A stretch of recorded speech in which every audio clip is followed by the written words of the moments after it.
right, good afternoon. Thank you for your patience. Been more patient than usual. In a short while, we'll be joined by our guest, our friend Sarah Hendricks, who, as you know, is UN Women's Director of the Policy Program and Intergovernmental Division at UN Women.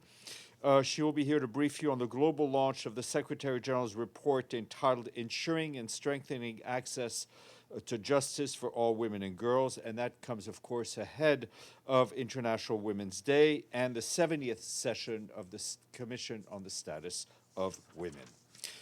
We, of course, continue to follow developments in the Middle East very closely. You'd been asking me about the Secretary General's contacts, and what I can share with you at this point is that yesterday afternoon he accepted a request to meet with the permanent representative of the Islamic Republic of Iran, Ambassador Amir Saeid Iravani.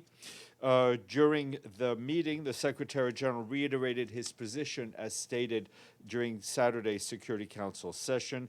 He expressed his hope for a swift end to the conflict and a return to dialogue in the interest of regional stability. The Secretary General also met yesterday with Omar Said Omar Al-Khatiri, the permanent representative of Oman to the United Nations. During the meeting, they discussed the situation in the region and the urgent need to end the current military activities and escalation and return to dialogue, also, of course, in the interest of regional stability. The Secretary General expressed his appreciation for Oman's important role in the negotiations and the Sultanate's commitment to diplomacy. In a short while, he'll be meeting with Abdulaziz Al-Wasil, the permanent representative of Saudi Arabia. These diplomatic engagements come amidst continued regional tensions, as we all can see. The Secretary General has continued to be very concerned about the situation in Lebanon, where the Lebanese people are once again in the crosshairs of conflict. He's particularly concerned about the impact of civilians, of hostilities on the civilian population. Our humanitarian colleagues tell us that more than 50 people have been killed and hundreds more have been injured in the past 2 days. That's what local authorities in Lebanon are telling us. Overnight and throughout the day, today, widespread Israeli strikes hit southern Lebanon, Baalbek, Shuf, and the southern suburbs of Beirut, causing further casualties and significant destruction. Yesterday, 3 paramedics were killed and 6 injured while responding to an airstrike in Lebanon. In southern Lebanon, our peacekeeping colleagues at UNIFIL tell us that continued exchanges of fire crossed the blue line, including Hezbollah's rocket fire towards Israel and Israel Defense Forces airstrikes and extensive fire north of the blue line. Peacekeepers have observed Israeli Defense Forces vehicles moving north of the blue line at several locations, reaching up to 1 kilometer beyond the blue line and firing towards those surroundings. We also know with serious concern the IDF statement calling for evacuation of residents of South Lebanon to north of the Litani River. Forced displacement orders continue to be issued, including one today covering the entire area south of the Litani River, approximately 850 kilometers, and homes to hundreds of thousands of people. Civilians are continuing to flee in Lebanon, often with little more than clothes they are wearing and what they can carry. Since the onset of the renewed hostilities, at least 80,000 people have sought refuge in collective shelters in Lebanon. That's what the local authorities are telling us. However, we believe this represents only a fraction of all the people who have been forced to flee. Our partners are working closely with national and local authorities. Rapid response teams are assessing needs and distributing emergency supplies in affected areas and collective shelters. So far, our partners working in food security have reached more than 20,000 displaced people with hot meals and over 15,000 with ready-to-eat food across Lebanon. Our health partner, working with the Lebanese Ministry of Public Health, are providing medicine and scaling up mobile primary health care services in shelters and other locations. Water and sanitation partners are supporting the continued operations of critical water and wastewater facilities, including by providing fuel to operate those stations. Even prior to this escalation, the humanitarian community was aiming to reach 1.5 million vulnerable people with humanitarian aid through the $1.6 billion 2026 appeal. Our partners are now responding with fewer financial and human resources than in previous years. That, of course, limits the scale and speed of assistance at a time when needs are rising sharply. Urgent additional funding and capacity are required to sustain and expand life-saving operations. All UNIFIL positions remain manned and remain in place along the blue line. The mission's operational activities prioritizes monitoring and logistical movement, including resupply. UNIFIL continues to assess the situation to ensure the safety and security of personnel. International law is not a mystery. We talk about it every day. It is not a secret. Civilians and civilian infrastructure must be protected at all times by all parties to a conflict. As we have said before, we very much welcome the decision by the government of Lebanon earlier this week to accelerate efforts towards asserting the state's monopoly of arms across Lebanon. It is imperative that Hezbollah respect the government's decision, as well as Security Council Resolution 1701. And we also call once again on Israel to respect the sovereignty and territorial integrity of Lebanon, as well as Security Council Resolution 1701. Both our special coordinator and our UNIFIL force commander will continue to work with the parties towards that end. We urge all involved to exercise maximum restraint. Also, on the humanitarian front, OCHA tells us that operations across the Middle East region are being significantly impacted by the current hostilities. Disruption to shipping and travel routes are not only affecting humanitarian supply chains, but also the movement of aid workers, and also threatening to supply food and security in many areas across the region. Turning to Gaza, our Deputy Special Coordinator and Resident Humanitarian Coordinator for the Organized Palestinian Territory, Occupied Palestinian Territory, Ramiz Alakbarov, welcomed yesterday's reopening of the Karim Shalom Karim Abu Salam crossing and the entry of critical supplies, including fuel, into Gaza. Mr. Alakbarov stressed that maintaining a steady and predictable flow of supplies in sufficient quantities and resuming medical evacuations is critical to alleviating the continued suffering of the Gaza population. As we mentioned yesterday, coordinated movements within Gaza have resumed.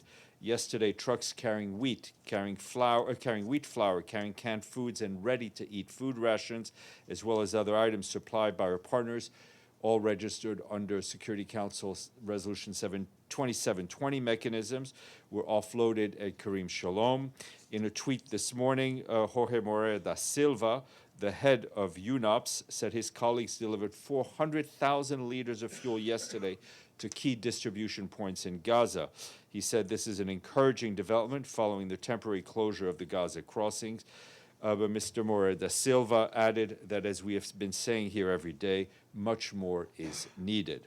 And today, we and our partners successfully coordinated with the Israeli authorities 3 missions to Karim Shalom, Karim Abu Salam, to collect cargo and to monitor operations there. Teams collected tents, items for babies, educational supplies, hygiene supplies, medicines, and other items.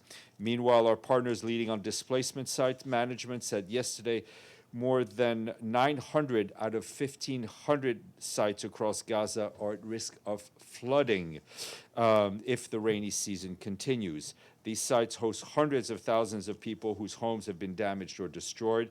As you can imagine, and as we've been saying in the past months, flooding could worsen the already dire situation on the ground.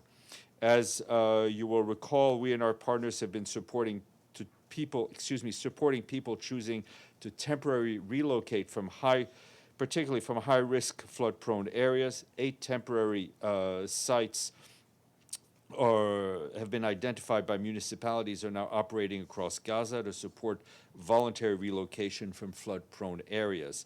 However, as we've said, we and our partners still do not have the tools and the materials to make shelters that are longer lasting.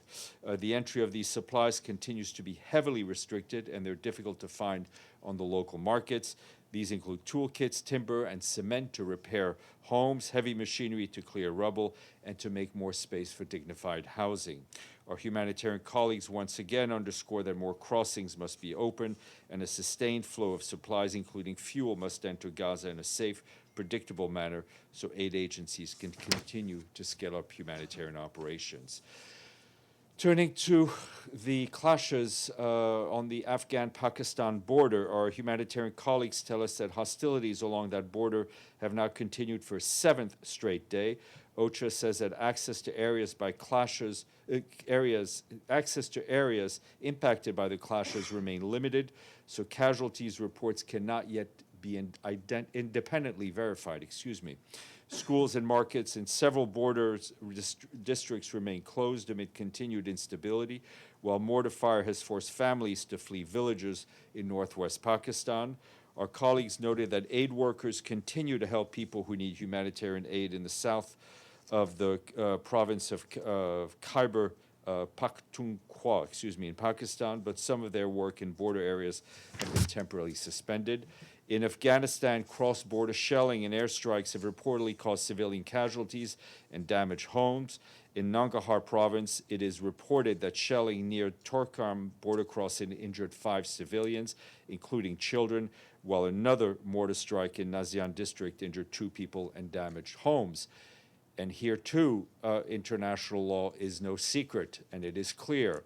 Civilians must be protected at all times, as well as civilian infrastructure. For its part, the International Organization for Migration pointed out that Afghanistan is facing one of the largest returnee displacement crises globally, with more than 5 million returnees recorded over the last 2 years, including 2.6 million last year alone. Any additional conflict-driven displacement or sudden large-scale returns would place severe strain on local services, border infrastructure, and host communities, further eroding the already limited capacity. IOM added that the escalation has also severely affected internally displaced families in Kunar province, many of whom were uprooted by recent earthquakes in Afghanistan and living in temporary settlements. And our humanitarian colleagues call on all parties to protect civilians and civilian infrastructure, ensure rapid and unimpeded humanitarian access. And as we move closer to the annual meeting of the Commission of the Status of Women, as well as International Women's Day, we want to sadly focus on the heinous murder of a prominent women's rights activist in Baghdad. We joined Volker Turk, our High Commissioner for Human Rights, in condemning the killing of Yanar Mohammed. This is tragic news for women's human rights defenders in Iraq, in the region, and beyond. Our human rights colleagues tell us that they work closely with Ms. Mohammed and her organization. She was engaged tirelessly with dedication to provide protection to many women victims of domestic and social violence. We send our condolences to her family and brave colleagues and call the authorities in Iraq for a prompt and transparent investigation to hold the perpetrators to account. And turning to Haiti, as you know, Alexander De Croo, the administrator of UNDP, was in Haiti. He just wrapped up a 2-day visit today.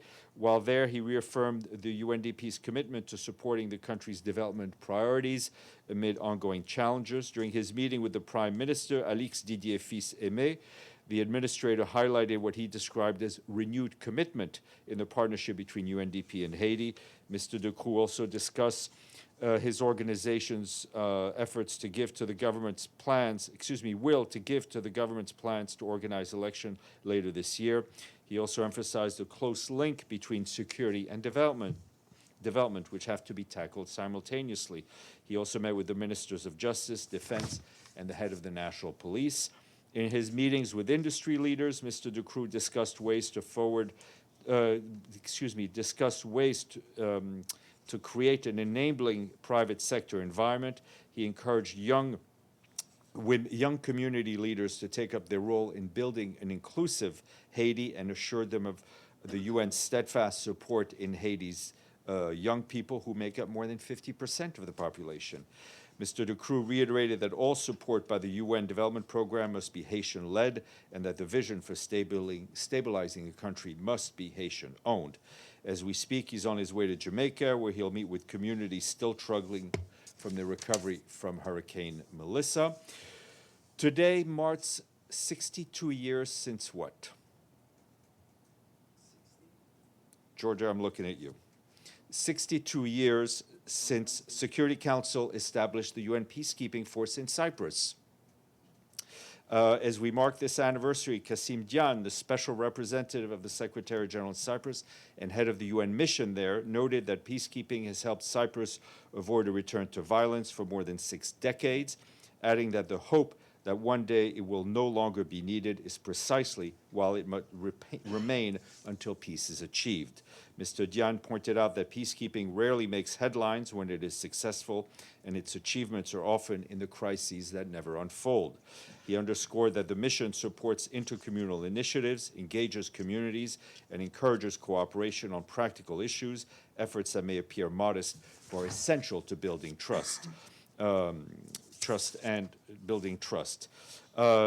Peace, he added, is not achieving only at negotiating tables. It is nurtured in everyday interactions between people. Mr. Dian said the anniversary is also a moment of solemn remembrance. Since 1964, 187 men and women serving with the UN mission have lost their lives in the service of peace. A quick update from our good friends at the Peacebuilding Fund. The Secretary General has approved a request by Papua New Guinea to renew eligibility for the Peacebuilding Fund's Peacebuilding and Recovery Facility for an additional 5 years until the end of 2030.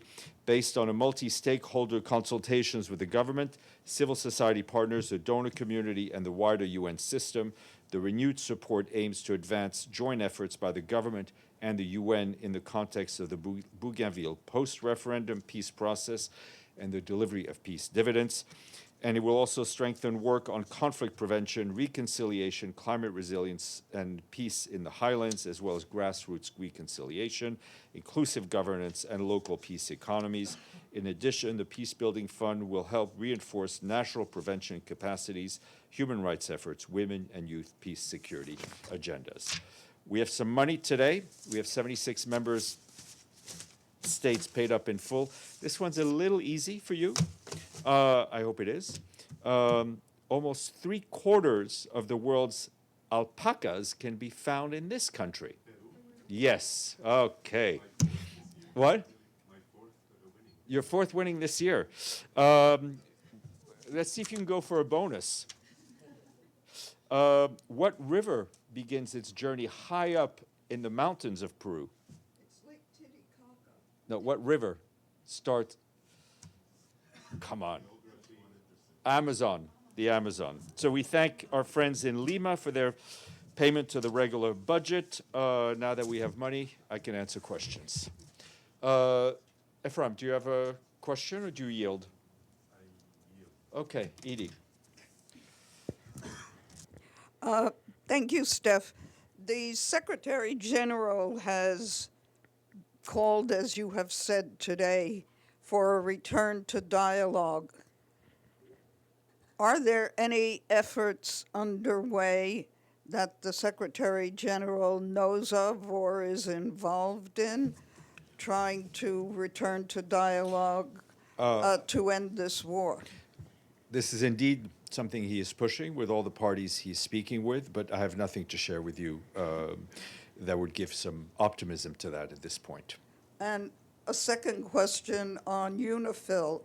Can we get an update on what UNIFIL is able to do and is doing under the current circumstances? Sure, we can give you a bit more detail as soon as we get information, but I think what the important thing is that despite the ongoing exchange of fire, they are continuing in their posts. They're continuing to fulfill their mandate. Obviously, I think some of their operations in terms of support of the LAF in handing over weapons caches and all that has been hampered, but they are continuing the observation part of their mandate. Amélie. Thanks, Steph.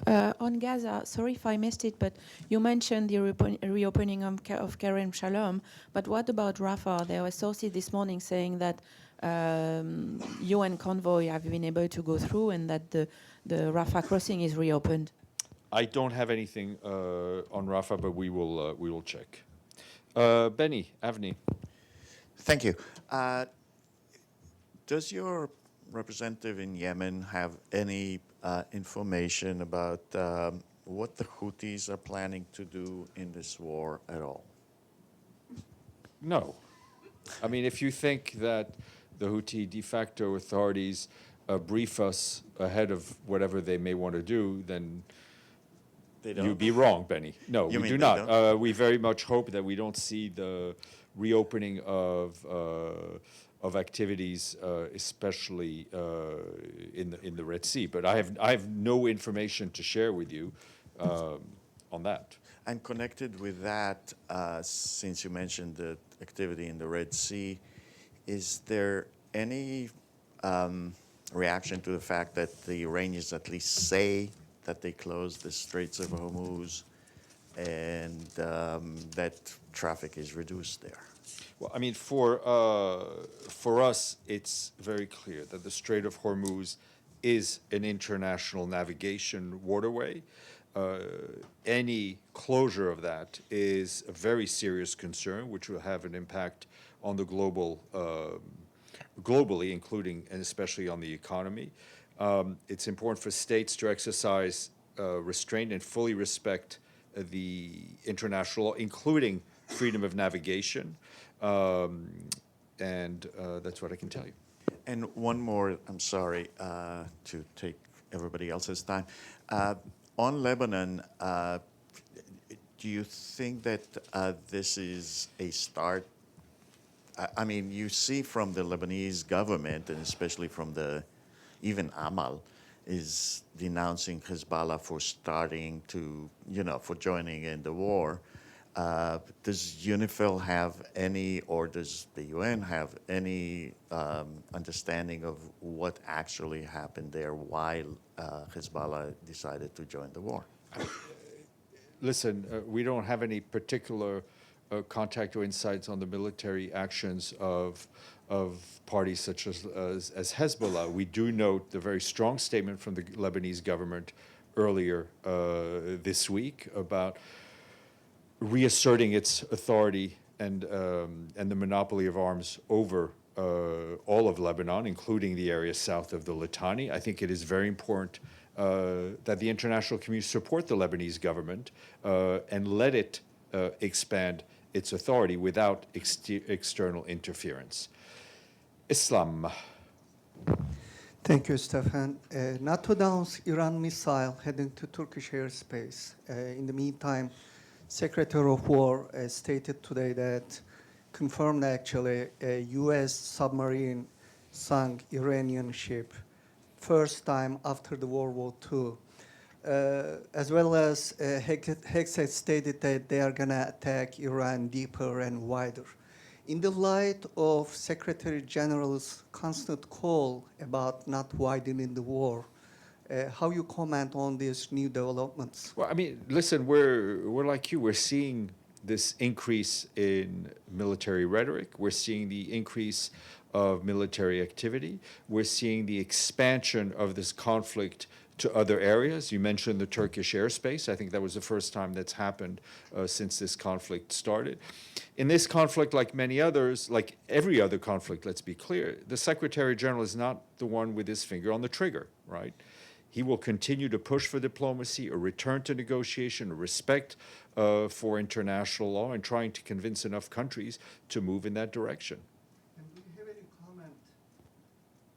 Sorry, do you have any comment also, according to the reports, U.S. is working on to involve Kurdish forces in Iran against the I mean, Afghan we've regime? seen these reports. I think what is important is that the unity of Iran, like every other country, be respected.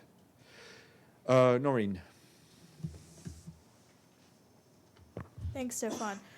In light of the situation in the Middle East over the last few days, there have been some calls for an emergency special session at the General Assembly. Now, according to the UN Charter, a special session can be convoked by the Secretary General at the request of the Security Council or at the request of a majority of member states of the UN. Has the Secretary General yet received any such requests from a member state? As far as I know, and my knowledge is not all-encompassing, as surprising that may sound to you, I do not know, but I will find out. Okay, Mr. Vacara and then Pan. Thank you, Stéphane. Professor Jeffrey Sachs, that we see him often at the United Nations, he just wrote that the U.S. objective is not the security of the American people. The objective is the global hegemony. The attempt is to destroy the United Nations and the international rule of law. Any comment on that?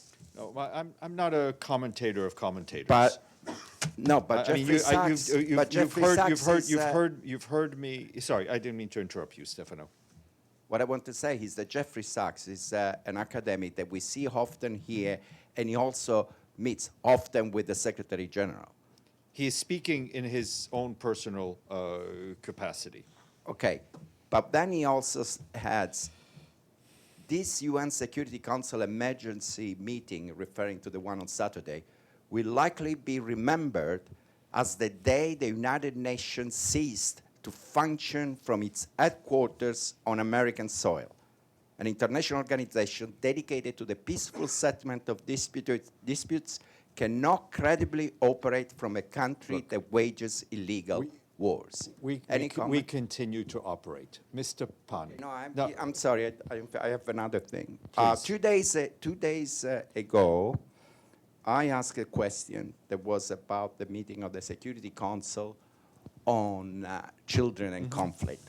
You, Hans, listened to De Carlo. Of course, I listened to the speech of De Carlo. Then I also yesterday saw that somebody asked what I wanted to ask. I wasn't here, but somebody asked. I'm not satisfied with the answer. And the reason is that specific question. The Security Council meeting was 48 hours after the attack. De Carlo used that as alleged event, alleged attack.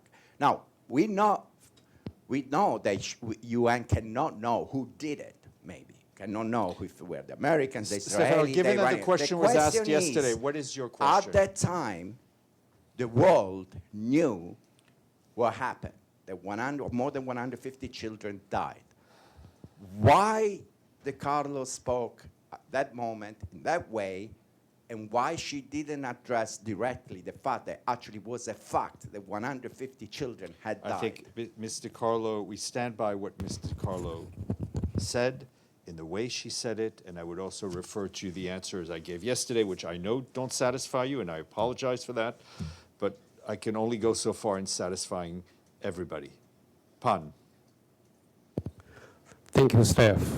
For 2 days, there have been no meetings scheduled for the Security Council. So it's the Secretary General concerned about the inability of the Security Council in responding to the crisis in the Middle East. And does he have a message for the Security Council members, and particularly the presidency? Thank you. No, frankly, we've been concerned about the lack of unity in the Security Council for some while now in dealing with a number of issues. I think the Security Council has a primary responsibility in the maintenance of peace and security, and we encourage members to find common ground to that end. Ephraim. Quick follow-up on Stefano's question as well. We saw yesterday and this morning pictures of over 100 small graves for the little girls who were killed in Iran. And it's drawing condemnation from all over the world, including from UN Geneva. And Rosemary DiCarlo, who was speaking on behalf of the Secretary General, her words are still stuck with us. She said, allegedly, possibly, we are aware, reports. Would you like to reword, given the immense videos and what we're seeing about this story, over 150 little girls dead? Would you like to reword that sentence, maybe a stronger condemnation? I think yesterday, these are all fast-moving stories. We stand by what she said during the meeting. I think yesterday I addressed this very clearly, and I stand by what I said yesterday. We have our human rights colleagues, including the High Commissioner, who spoke very vividly about this, and we stand by their comments. And there will need to be accountability for those who are responsible for these deaths. One quick question on Lebanon as well. Israel has struck a hotel in a Christian neighborhood, and a receptionist has died. The hotel apparently was housing also hundreds of displaced people from the south. Do you have any comment on that attack? I think it's covered by what I said earlier. I mean, we're very concerned about the continued destruction, and we condemn any killing of civilians and destruction of civilian infrastructure. Let's go online. I see Mr. Klein, and then we'll go to our guest who's been very patient. Yes, can you hear me? Yep. Okay, thank you. As you've noted, and Secretary General has noted himself, he has called repeatedly for negotiations, return to the negotiating table, and in fact, he said that prior to the attack that negotiations are the only sensible course forward. The United States and Iran, through indirect negotiations, had at least 3 sessions of negotiations prior to Saturday's attack. And one of the U.S. negotiators, Steve Witkoff, reported that during the last one, the 3rd session, the Iranian negotiators essentially said that they had the inalienable right to enrich all of their nuclear fuel that they possessed, including the fuel enriched to 60%. Joe, I've read all of these statements. What is the question, sir? Okay. Well, I have to lay the predicate. I'm sorry, but my question is, how long does the Secretary General think the negotiation should have continued when one party at least determined that the other party was stalling for time and acting in bad faith, and a very dynamic situation where they were building up their ballistic missile capabilities for potential attack and continuing to enrich their uranium? Look, I mean, Joe, it is not for the Secretary General to provide justification for the military action that we've seen over the last few days. He has stayed in close touch with the Omani representatives, whether it's the foreign minister, the permanent representative here. He has a high level of trust and respect for the Omani efforts, but the Secretary General wasn't in the room. So the sides will make the statements that they made. We continue to believe that negotiations is the way to solve this current conflict. Well, I'm not asking for a justification for the military operation. Obviously, that's not something that you can present.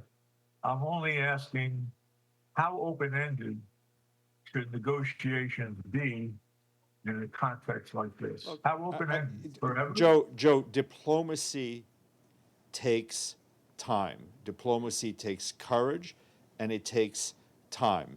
We're not a party to these negotiations, but we encourage those who are to restart and renew. Abdelhamid, and then we'll go to our guest. Thank you, Steph. I have 2 questions. One is there's a report today by the Special Rapporteur on the human rights on the occupied Palestinian territory since 1967. It talks about torture. It has details of how Palestinian prisoners were tortured and subject to sexual harassment and killing, etc. And the report recommends that Smotrich and Ben Ghafir should be arrested by the ICC prosecutor. Do you agree with the content of the report? And what do you say to that? We have seen reports. We have seen reports from the Office of the High Commissioner to this end. We've always supported his work, and as we've always said, there will need to be, and there needs to be, accountability for everything that we have seen in this conflict. Your second question. My second question, you know that what happened in Lebanon, there are 80,000 people had been displaced and many civilians were killed. This is called collective punishment. Isn't collective punishment considered a war crime? Does that mean Israel is committing war crimes in Lebanon or not? I will let legal experts and journalists such as yourselves draw these conclusions. We are, I think, being very transparent in what we're seeing and calling it out. Thank you. Thank you. Very quick one, and I will ask you to stay for our guest, please. Yes, And- sure. Just, Iran appears to have expanded its retaliatory attacks with neighboring countries, accusing it of attacking not just U.S. assets, but also civilian infrastructure. My question is, can you, as the United Nations, confirm that Iran has in fact targeted or attacked or hit civilian infrastructure in those countries? Well, I mean, we don't have, we're aware of all of these reports. We don't always have the forensic capabilities to make these conclusions during an active conflict, but I think it's been very clear that civilian infrastructure has been hit throughout the conflict. All right, I'll be right back.